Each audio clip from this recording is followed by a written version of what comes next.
Hi everyone. We're going to start off by talking about motivation, which is our first topic for our second exam. And that means that we're shifting away from the first set of content that we talked about throughout this semester.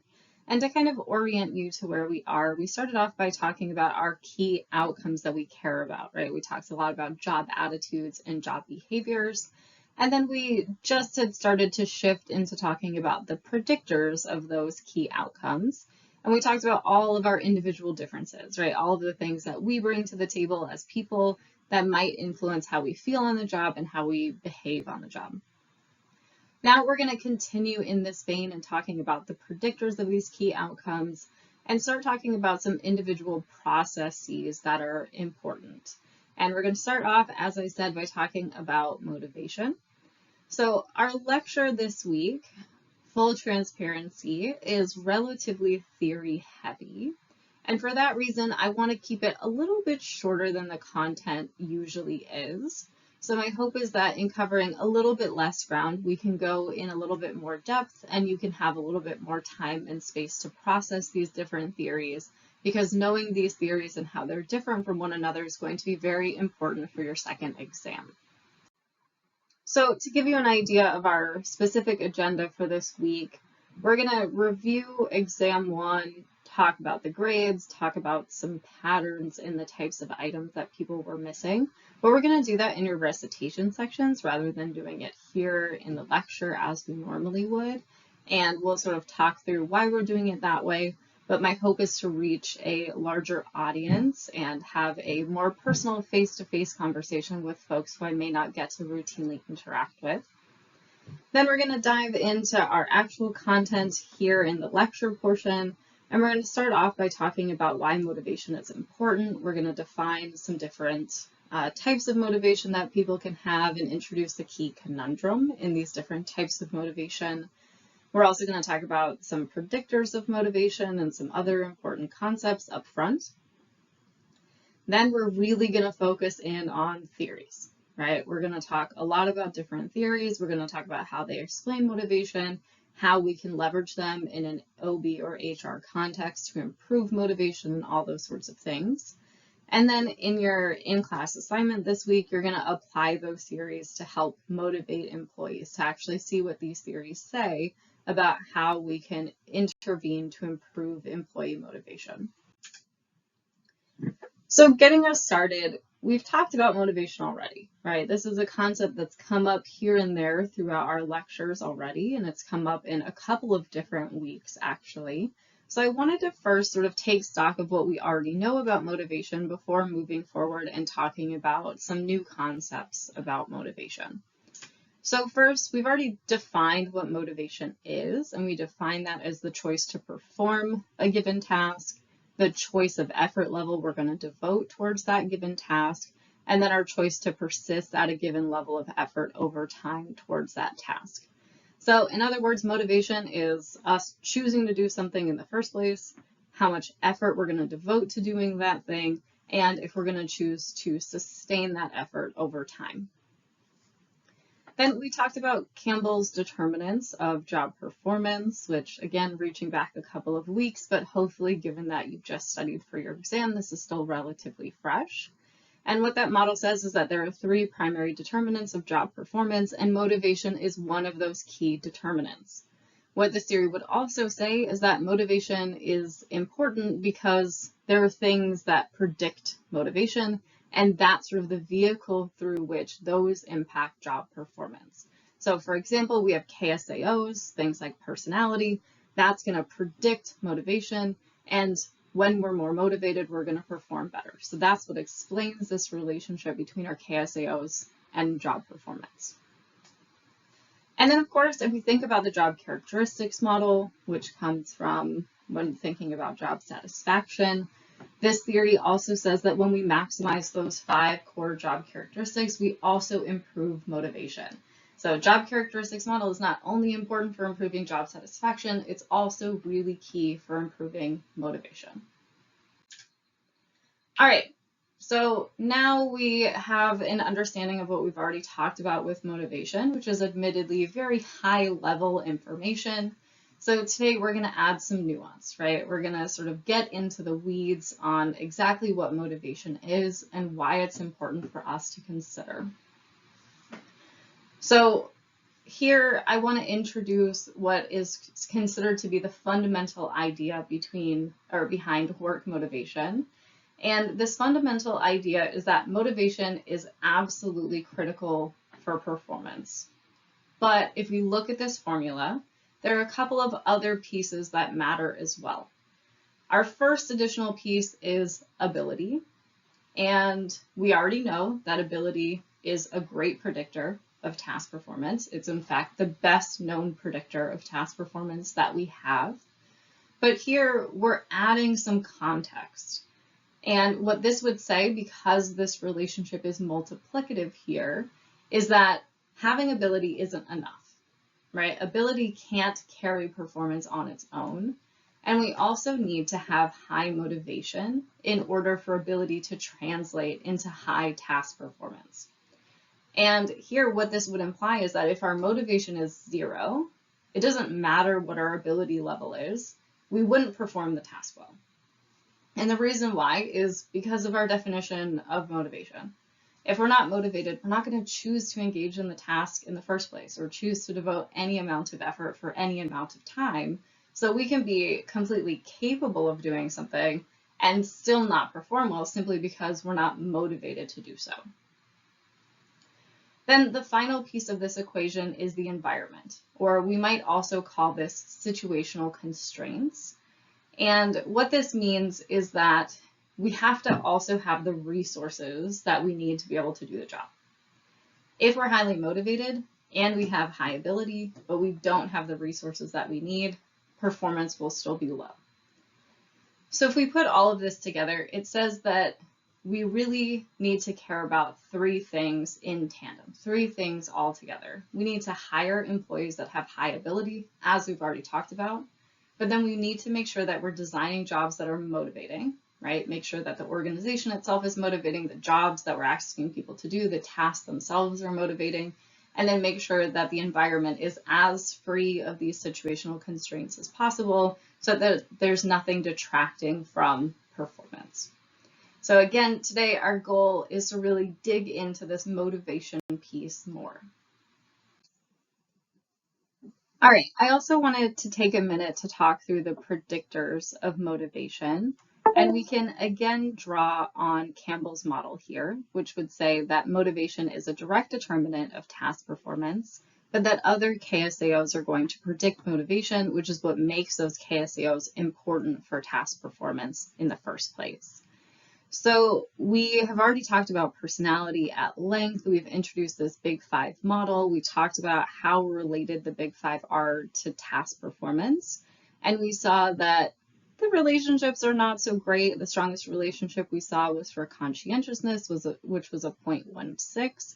So not a strong relationship here between personality and task performance. But when we look at some key personality traits, we see that they are more strongly related to motivation. And in particular, there are 2 of the Big Five traits that emerge as being important for motivation, and those are neuroticism and conscientiousness.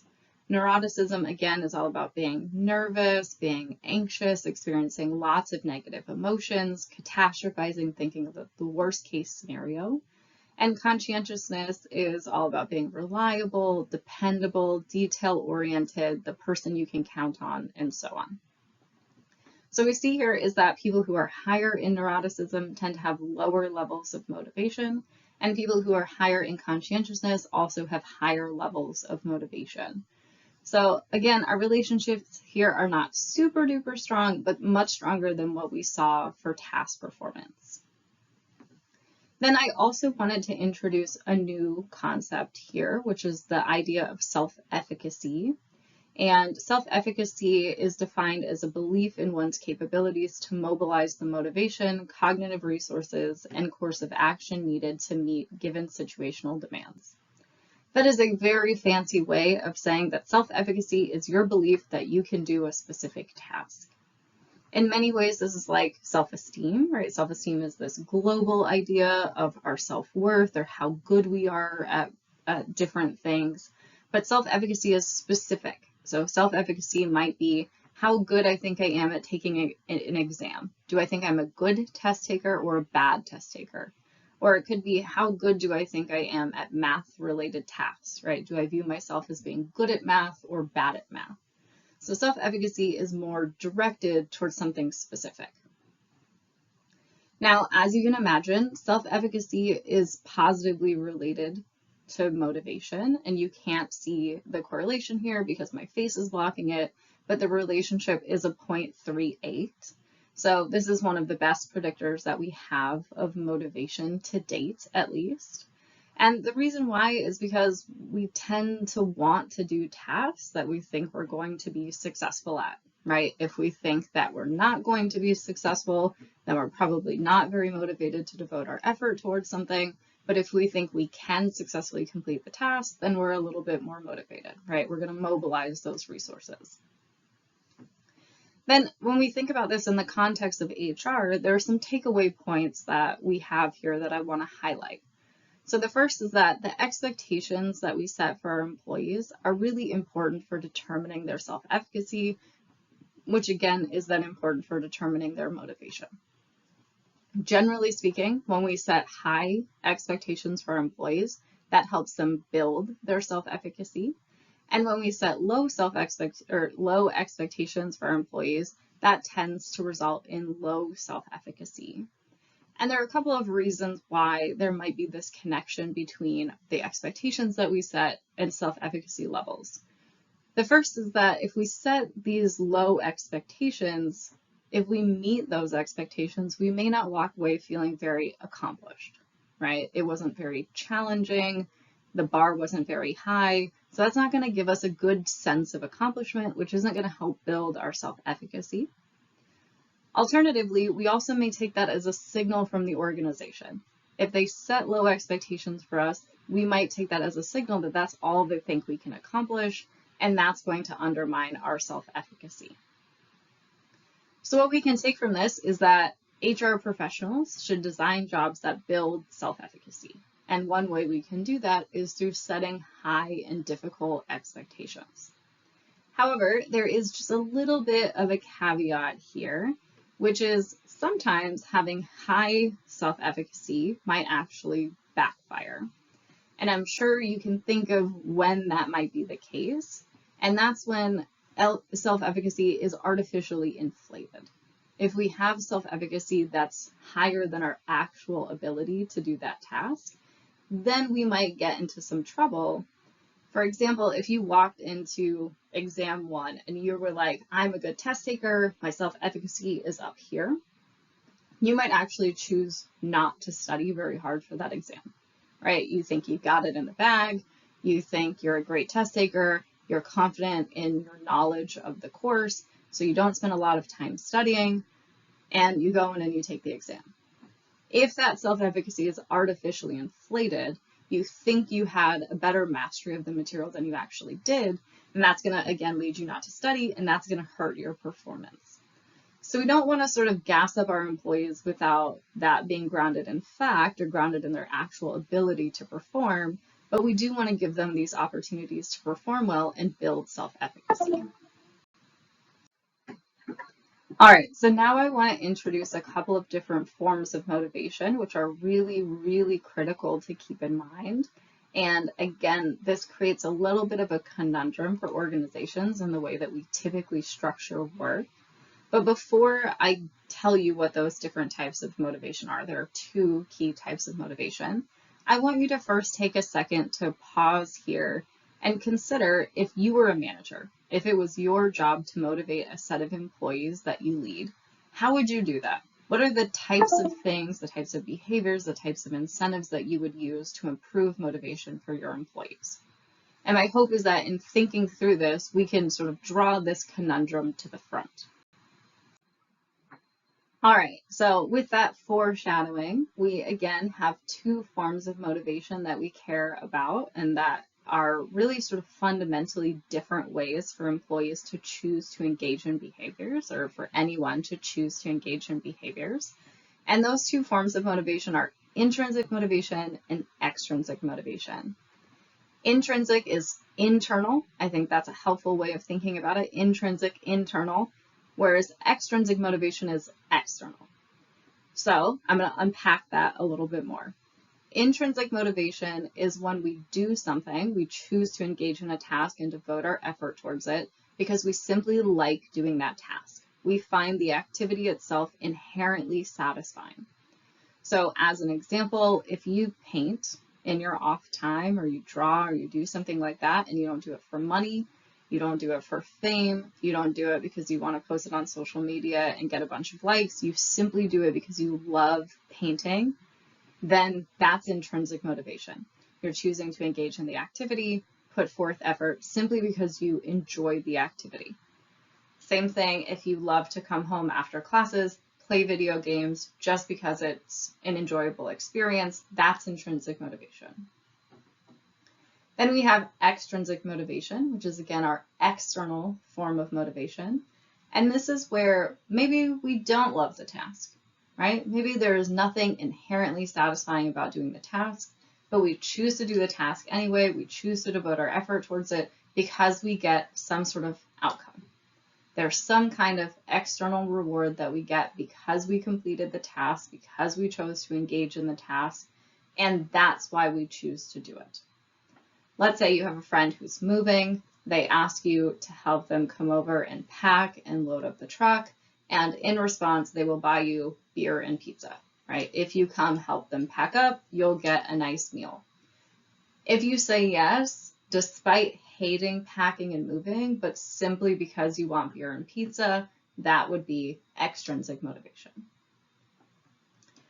Now, hopefully this will help us tie back into the last slide where I posed this question of how would you motivate employees? A lot of us often use external rewards, right? I'm going to give them a bonus, I'm going to pay them, I'm going to give them extra time off, I'm going to reward them in some sort of way. And this is the conundrum. This is where things get tricky because we can actually see that there are some negative consequences of offering people these external rewards.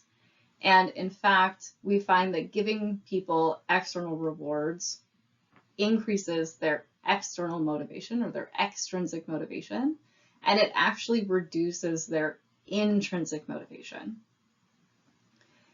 Now, from an organization standpoint, intrinsic motivation is the best case scenario, right? People are more motivated, they persist for longer periods of time, they do the task better, they have better performance when we have intrinsic motivation.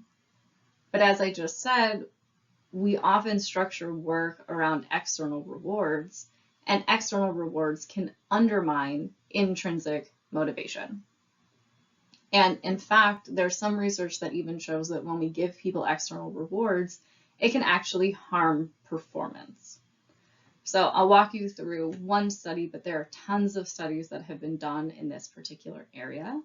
And this study was done with young children. They're actually sort of preschool age children, and they were in art class.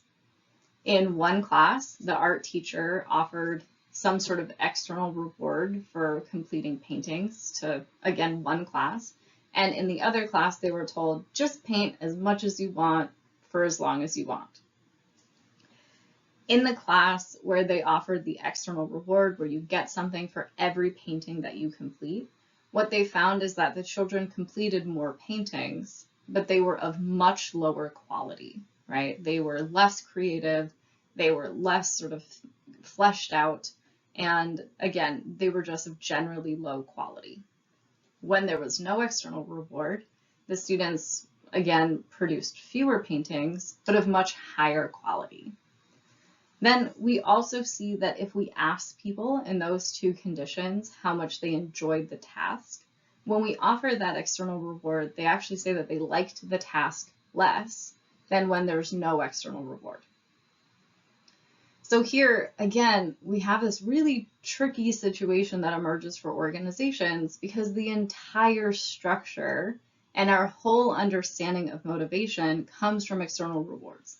We think if we offer people competitive salaries, we offer them bonuses, we offer them this, that, and the other in terms of an external reward, that's going to make them motivated and that's going to keep them satisfied.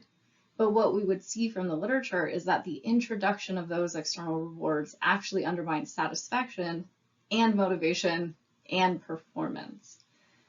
So here I want to be really clear that I'm not sort of suggesting that organizations should not pay their employees or have reward structures, give them bonuses, give them incentives, but it's not enough to give them intrinsic motivation, right? Offering external rewards is not going to lead to intrinsic motivation.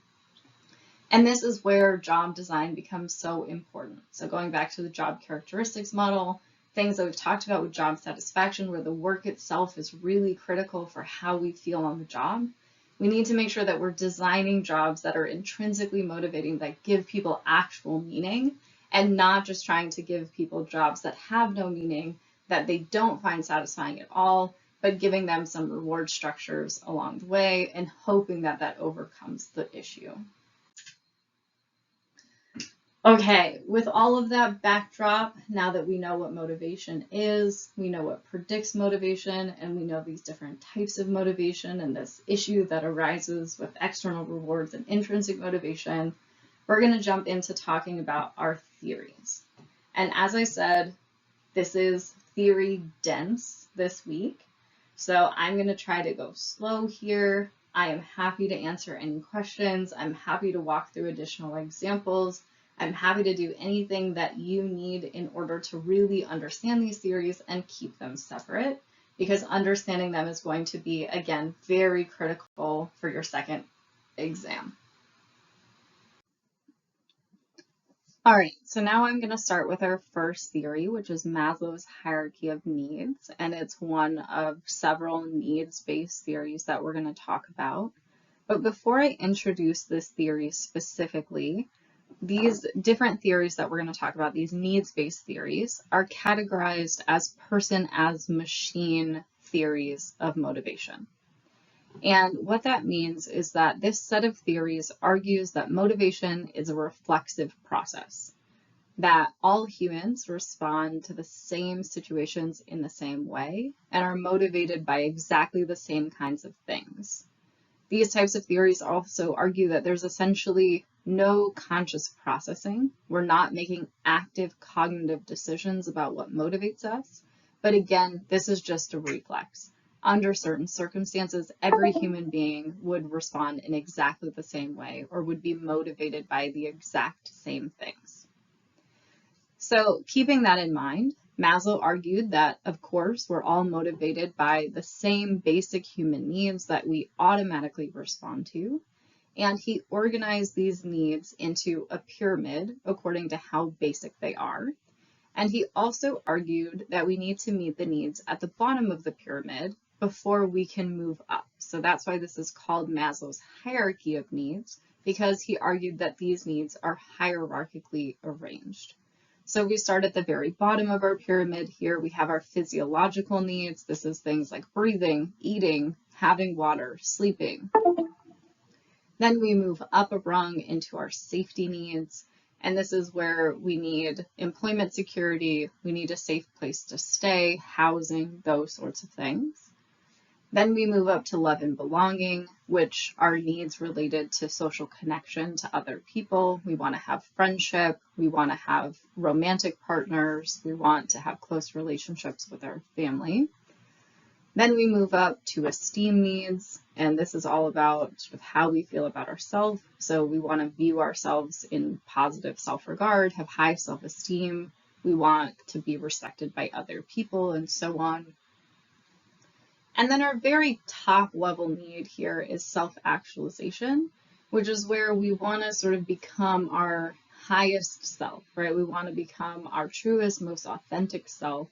And this is where we sort of focus on morality and making good ethical decisions.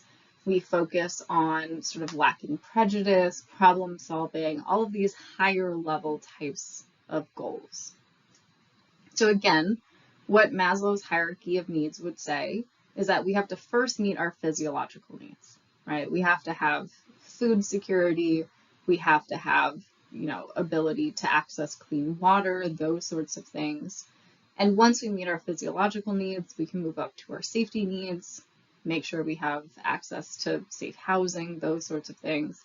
Once we meet our safety needs, we can start pursuing social relationships with other people. That allows us to pursue our esteem needs. And if we meet everything in the pyramid, then we might be able to pursue self-actualization. And the argument is that most people don't reach this, right? They don't achieve all of the lower level needs, so they're not actually able to pursue self-actualization. So again, the idea is that if at any point a need lower in the pyramid is unmet, it immediately diverts our attention to that unmet need. And that's where our motivation comes from. Motivation is all about unmet needs. We are only motivated by these sorts of needs, and we're going to engage in whatever behaviors or tasks we need to achieve these needs. And again, these are universal, right? Maslow's hierarchy of needs would say that every single person seeks these same types of need fulfillment, right? That all people seek these same things in the same way. Now, Maslow's theory is one of the most popular, well-known theories of motivation. Again, this is sort of across disciplines. You might see it pop up in lots of different areas. But there are some problems, and those problems might be relatively obvious.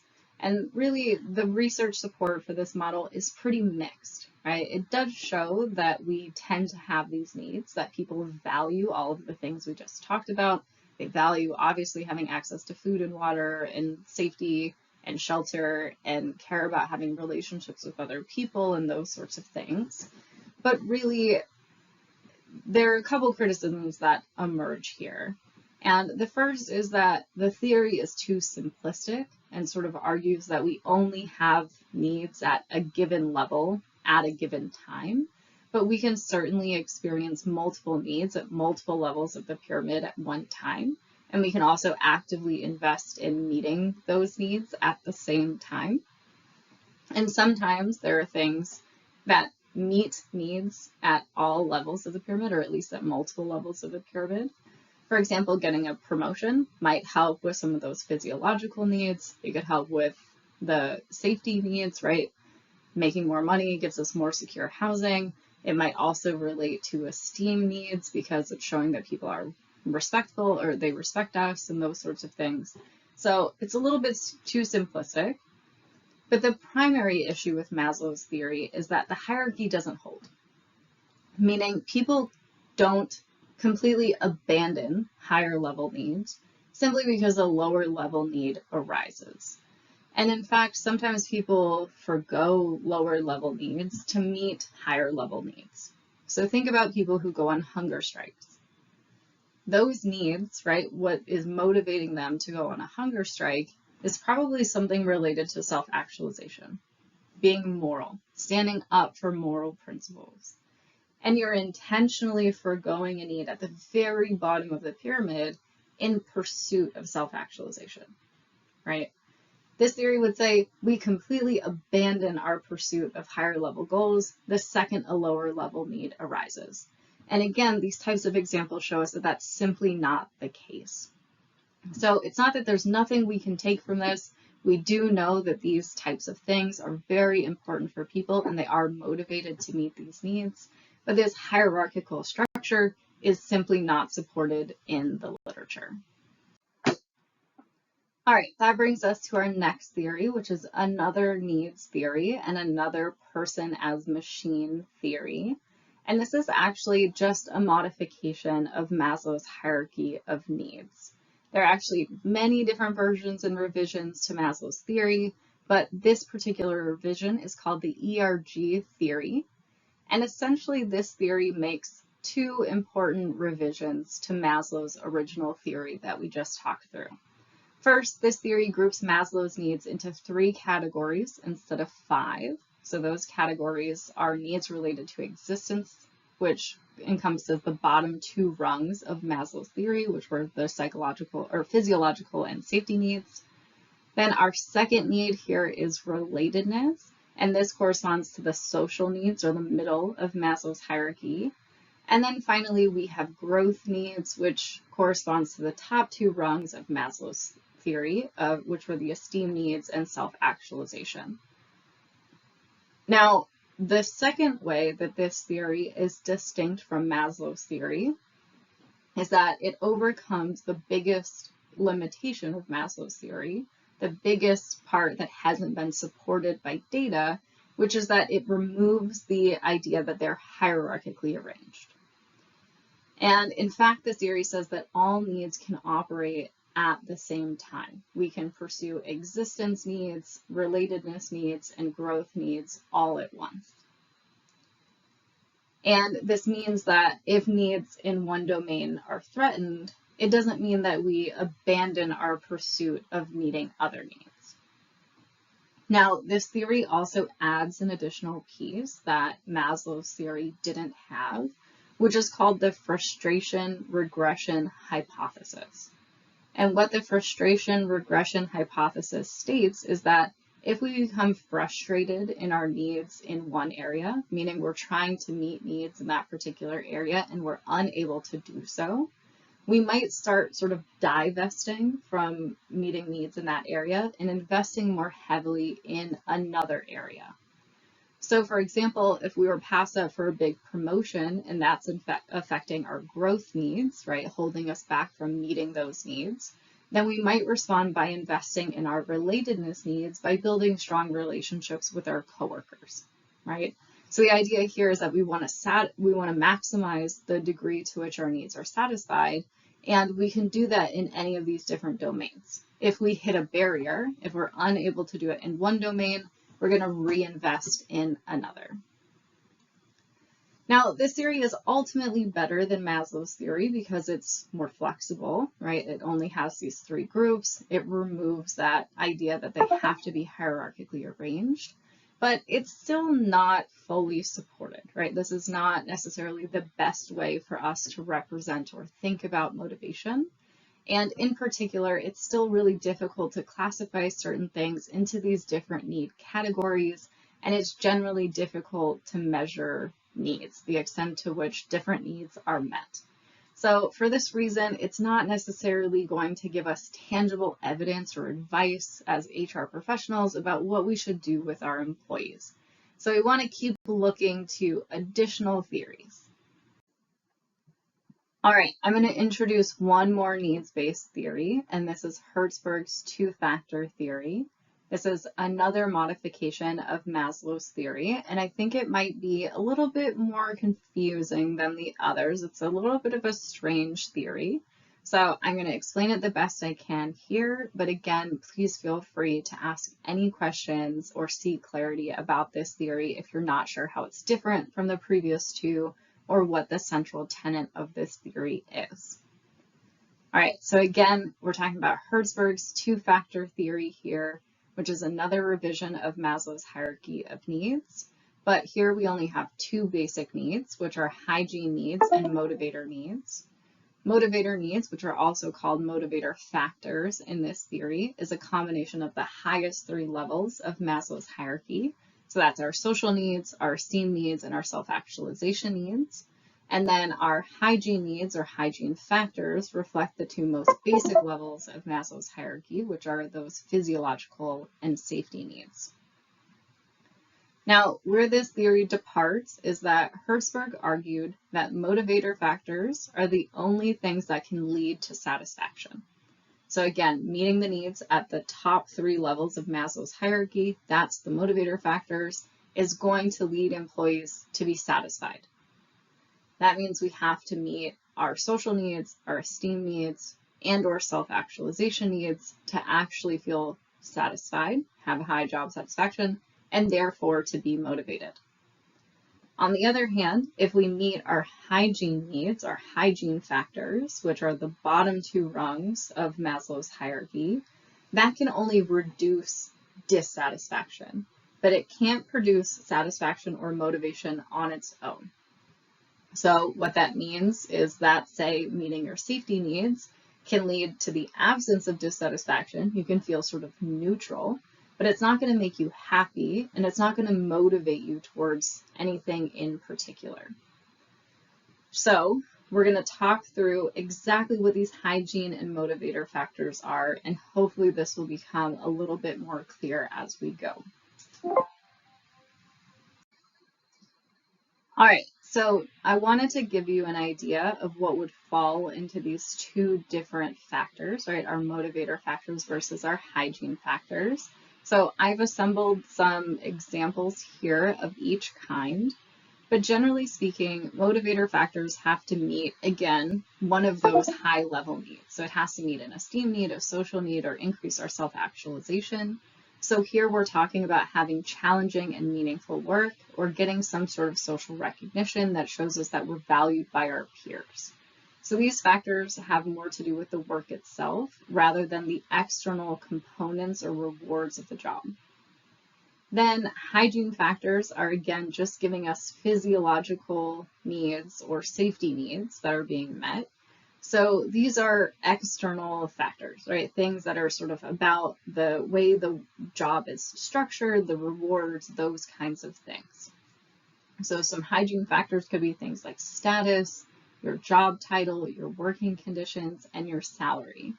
So just to sort of walk through one example here, salary meets your basic needs, right? Because it provides you food. Working conditions influences your safety needs. If there's some sort of hazardous material on the job, that can threaten your basic need for safety.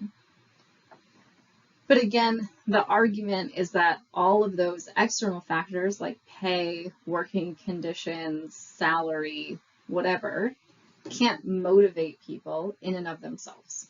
They just reduce dissatisfaction. So the argument here is that you still want to do these things, right? Organizations should still invest in these things because you don't want your workers to be unhappy, and that might detract from their performance. But simply meeting these needs isn't enough. We can't stop there, right? We can only sort of stave off dissatisfaction, but we can't lead to any positive outcomes. Then when we think about the motivator factors, this is where we can actually achieve satisfaction and motivation. So we need to invest in both. We need to have hygiene factors and motivator factors, but motivator factors are the most important for satisfaction and motivation.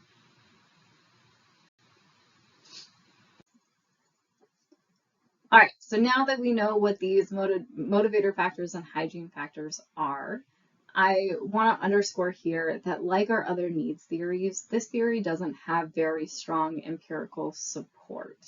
So it has a little bit more support than some of the others, but this idea that certain things lead to dissatisfaction and certain things lead to satisfaction isn't strongly supported. And in fact, if we go back to our first day of real content, I showed you a graph, right, that showed you the different forms of satisfaction and how they relate to overall job satisfaction. Now, certainly pay satisfaction was the most weakly related, but it still mattered, right? Being satisfied with your pay still leads to satisfaction. Not as much as the work itself, not as much as our relationship with our supervisors and our coworkers, which definitely maps onto this theory, but it's not the case that pay and promotions and reward structures can't lead to any level of motivation or satisfaction. So that's the piece that really doesn't hold here.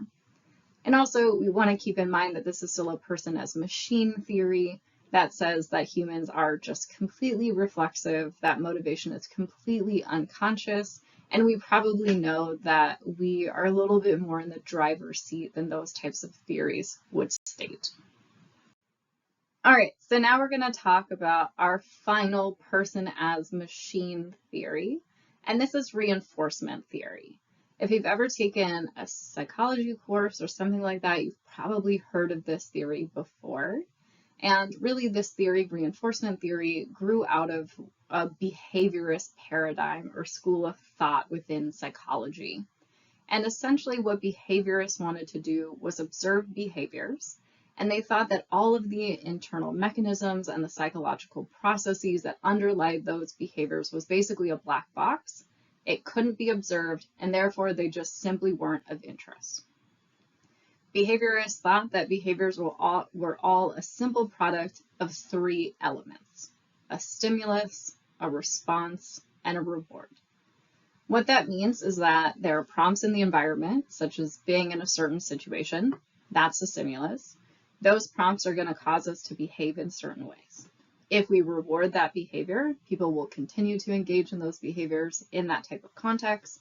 And if we punish the behavior, then people will stop engaging in it. So that's the stimulus, response, reward pairing.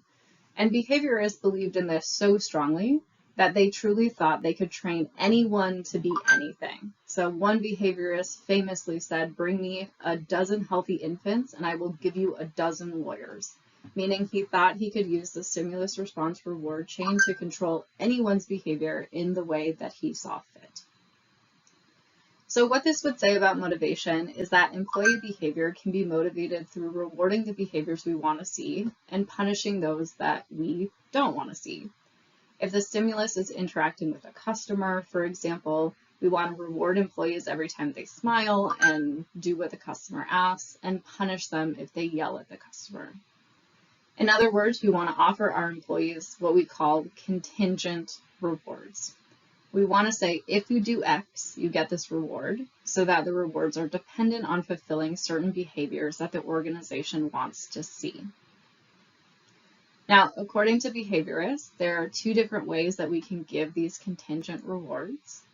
The first is on a continuous reward schedule, which would mean rewarding someone every single time they engage in the behavior. So every time an employee smiles when interacting with a customer, you'd give them a reward.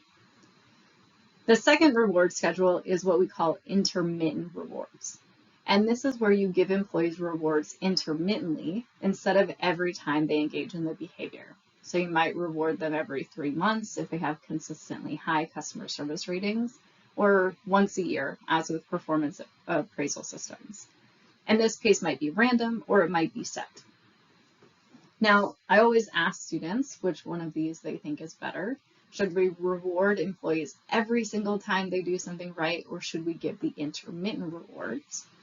And what research actually shows, kind of interestingly and maybe counterintuitively, is that intermittent rewards are actually more motivating, right? So having this intermittent reward schedule might actually be a good thing. And from an organization's perspective, it's a lot easier to reward people every once in a while, every 3 months or so, rather than rewarding them every single time they engage in the behavior. Now, there are some important words or terminology that's related to reinforcement theory that I want to introduce here so that we're very clear the different techniques that organizations can use to reward behaviors or punish them. So here we have 2 types of reinforcement and 2 types of punishment, and the difference is whether we give someone something they want or take away something that they don't want.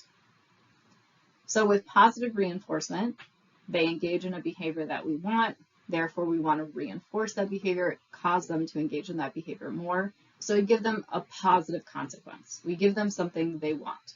They met a sales goal, so we give them a bonus.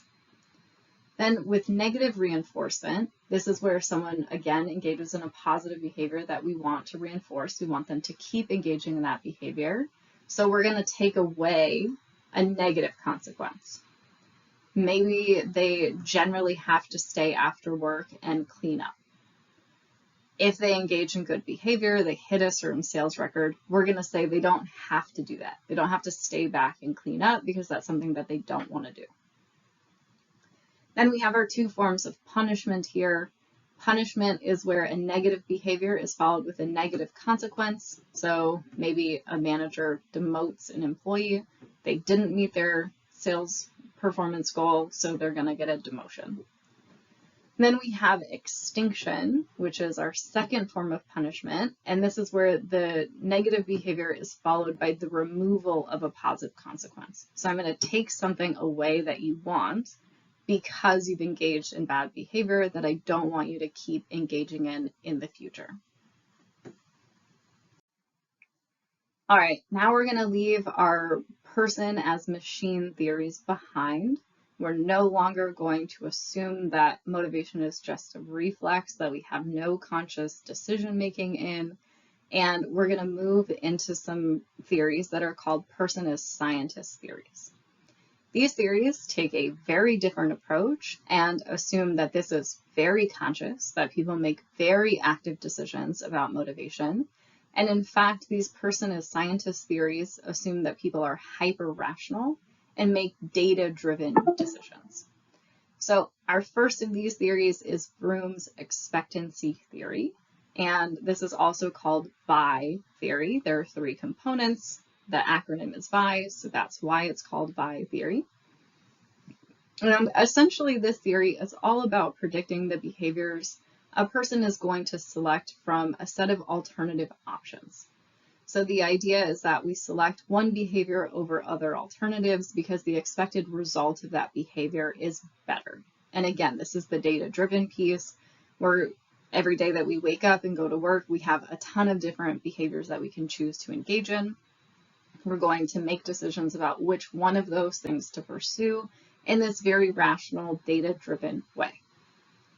So motivation is then determined by the desirability of the expected outcome of the behavior. And this is all rooted in the basic principle that we aim to maximize pleasure and avoid pain. Because we want to maximize pleasure, we're going to select the behavior that gives us the most positive or the least aversive outcome. So now let's dig a little bit deeper into these different components of Vroom's theory. When talking about expectancy theory, we're really talking about a person's cognitive processes that are involved in selecting a certain behavior. And what Vroom would say, or what this theory would say, is that there are three components that we use in that cognitive process to evaluate all of the behavioral options and decide which path is superior, or which path is going to give us the best possible outcome. And those three components are valence, instrumentality, and expectancy. Again, hence VI theory. Valence, I think, is the easiest one to understand. So this is just how much we desire the outcome. Valence isn't consistent across people. It would depend on the individual person's desires, values, needs, and goals, or etc. So valence is how much we personally value this particular outcome that's associated with any given behavior. Then instrumentality is all about the relationship between performance and the outcome. Instrumentality then is the expectancy that good performance will result in the outcome or reward that you're trying to obtain. An example here could be the expectancy that performing well and taking on extra work will result in getting a promotion. Instrumentality will be low when there isn't a clear connection between performance and outcomes. So if a company seems to care a lot more about who's well liked instead of who's performing well, then employees will have low instrumentality here. Another way of framing instrumentality is asking, if I perform well, will I get what I want? What is the connection between my performance and the outcome? And then finally, we have expectancy, which is our last component. And this is all about the relationship between one's effort and the performance goal. This is the belief that putting in effort will translate to achieving the desired performance goal. Things that you usually consider when deciding on expectancy are things like self-efficacy, so how much do you believe in your ability to do a particular task, and then also things like task difficulty or how hard is this task to accomplish in general. Now, if we take this a step farther and really think about this idea of hyper-rationality, or this idea that it's a data-driven decision, Vroom would say that you can perfectly predict someone's motivation to do any given behavior by using a formula. And here is the formula. So we would do expectancy times the sum of valences by instrumentalities. So what he would say is that if you calculate this formula for every alternative choice that someone has, you should see that people select the behavior that has the highest force, which is what Vroom called motivation. So again, assumes that we can just ask people, how much do you want this outcome? Do you believe that if you perform well, you'll get the outcome? And do you believe that you're able to achieve the level of performance needed if you put in effort. We can put that into a formula and we can predict with accuracy what people will actually choose. So we're going to put this to the test. There's a demonstration that we're going to do. We obviously can't do that virtually. So we're going to do this in your recitation section, and we'll see how well Vroom's theory actually stacks up. Then we have our second person as scientist theory, and this theory is equity theory. So this theory is based in dissonance, which argues that people are motivated towards equity and they evaluate equity by making social comparisons. Specifically, they compare ratios of inputs to outcomes. That means that they compare their individual inputs and outcomes to those of their peers or coworkers. And they do this by looking at the ratio of how much they put in and how much they get out to how much a coworker puts in to how much a coworker gets out of the job. So this also means that we have a formula, right? We can think about my ratio of inputs to outcomes, and we want that to equal the ratio of a coworker's or a referent other's inputs to outcomes. Now, moving this a step further and talking about how this theory explains motivation, what this theory would say is that equity is perceived when that ratio is equivalent. So if I compare my inputs to outcomes to a referent other's inputs to outcomes and they're the same or very similar, then I perceive that the situation is equitable. However, if there's inequity, if I perceive that the ratio is out of balance, then that's when I would experience motivation. And my motivation would come from wanting to reduce the discrepancy. And of course, there are two cases where inequity can be perceived. You could find that your ratio is less favorable than your referent others, or you could find that your ratio is actually more favorable. And the idea is that in both of these cases, you'll feel inequity, and that will again produce motivation. That motivation comes from wanting to reduce that discrepancy so that you're in alignment. So let's say you realize that your ratio is different from your peers. What this theory would say is that you're motivated to then take specific actions to make them more similar.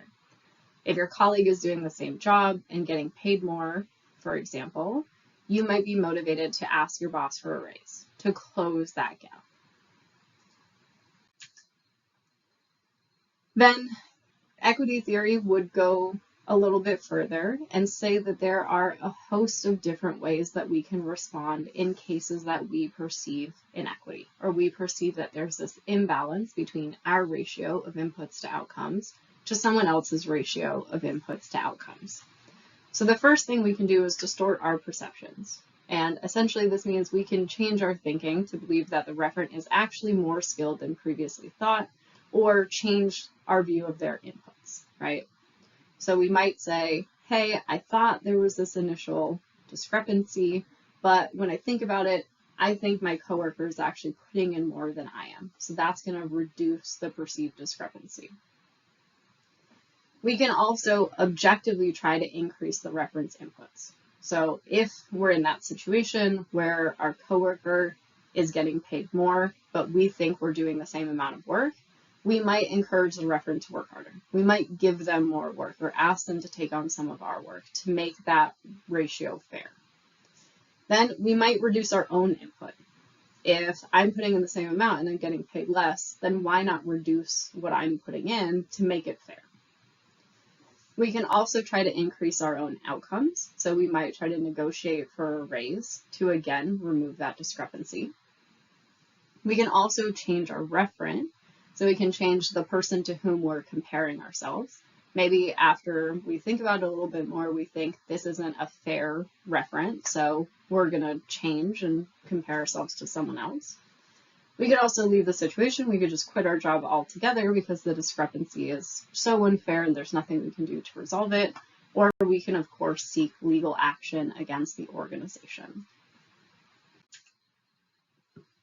Now, equity theory is broadly supported, and what I mean by that is that research seems to show that when we have this imbalance, we do perceive inequity and we do experience motivation to reduce that inequity. However, there are some criticisms of equity theory that I think are worth talking about here. And the first is that this theory really assumes that humans are more rational than they are.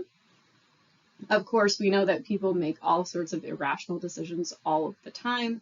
So this sort of mathematical, formulaic way of representing human motivation is imperfect, and there are tons of nuances in how humans think and process information, and all of that makes us generally bad judges of things, right? We are not perfectly objective judges of reality.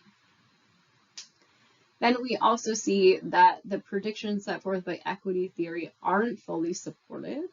And in particular, we don't see that people are particularly bothered when they seem to be getting more than their peers. So this theory works when we get less, right? That situation that I described where I'm putting in the same amount as my colleague, but they're getting paid more, that motivates us. We want to do something to close that gap. But if the situation was reversed, if I was getting paid more than my colleague for doing the same amount of work, what we tend to see is that people are not very bothered by that situation, and they are absolutely okay with accepting getting overpaid compared to their colleague. Then finally, there are also a ton of individual differences that may influence who cares about the discrepancy and who doesn't, and how much we care about the discrepancy. But we don't really take that into account with this theory because we assume that everybody's going to react to this discrepancy in the same way. But for example, we see that people who are high in conscientiousness are really attuned to equity, and they actually do care when the inequity is in their favor, whereas people who are low in conscientiousness are much less likely to even notice these discrepancies. So of course, that means that equity doesn't matter to the same extent for all of us. And then finally, our last criticism is that it's kind of unclear who we compare ourselves to when making these equity decisions.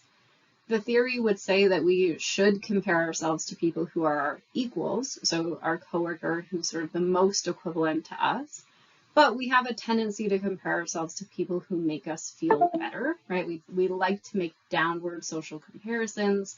So there might be a lot of irrationality in who we choose as our referent other. All right, and that brings us to our final theory here, which is also our easiest theory of motivation and our most supported theory of motivation, which is goal-setting theory. Now, goal-setting theory is not a person as scientist theory, but rather a person as intentional theory. And what this type of theory would say is that people are intentional in their decisions related to motivation, but it doesn't assume that people are rational. So unlike our person as machine theories, we're putting in conscious effort into making decisions about motivation, but it doesn't assume that we're perfectly rational, and it doesn't try to reduce our motivation down to our particular formula that we can use to predict behavior. So goal-setting theory has been the most researched of all of the theories that we've talked about, and as I've already foreshadowed, it's really heavily supported throughout all of those studies. And the basic idea behind goal setting is that setting goals is good for performance, and in particular, we want people to set difficult and specific goals because that leads to better performance than having vague goals or telling people to do their best. That means that it would be better for me to say the goal for our next exam is for everyone to get an 85 or higher than to say my goal for the next exam is for everyone to do well. Now, if you want to sort of get into this theory a little bit more, it is talked about more in depth in your book. It talks about some different features of this theory, but for our purposes here, we really just want to focus in on this idea that we should set difficult and specific goals.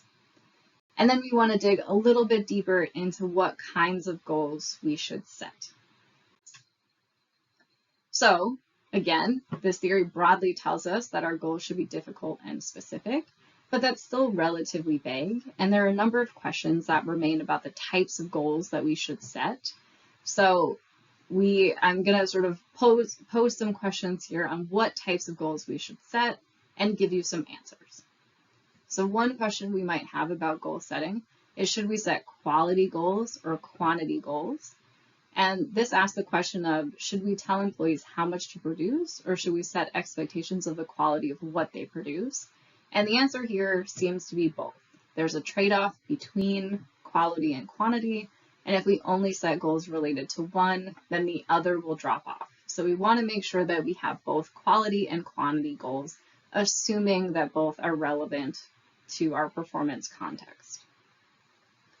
Then another question we might have is whether or not to set process goals, or goals about how to accomplish work tasks, or if we should only set outcome goals, or goals about the actual levels of production. And what we see is that for complex jobs, process goals are the best, but for easy jobs, outcome goals improve performance the most. Then there's a question of how to set goals. And there are a couple of different ways that we can do this. Employees could be assigned goals by the organization. Employees could be free to set their own goals, or goals could be jointly developed by the manager and the employee. Of these three options, allowing for joint participation is best. And then finally, we also have to think about when to reward people. Most of the time, we tend to think that we should reward people after they've accomplished their goal. However, the key here is that people are setting difficult goals that may take a lot of effort and a lot of time to complete. So if we wait until complete goal attainment, the employee may lose motivation along the way in that process. So instead, we would recommend rewarding people for partial goal attainment or at different milestones along the way to goal attainment. So without these rewards along the way, people often stop caring about the ultimate reward. They can abandon the overall goal. So we want to make sure that our rewards are intermittent throughout the process. Whew, all right. I know this was a lot of theory. I again want to remind you, if you have any questions at all about any of these theories, I am more than happy to hit them again, to re-explain them, to give you different examples, whatever you need. But you want to make sure that you feel very well versed in these theories for exam 2.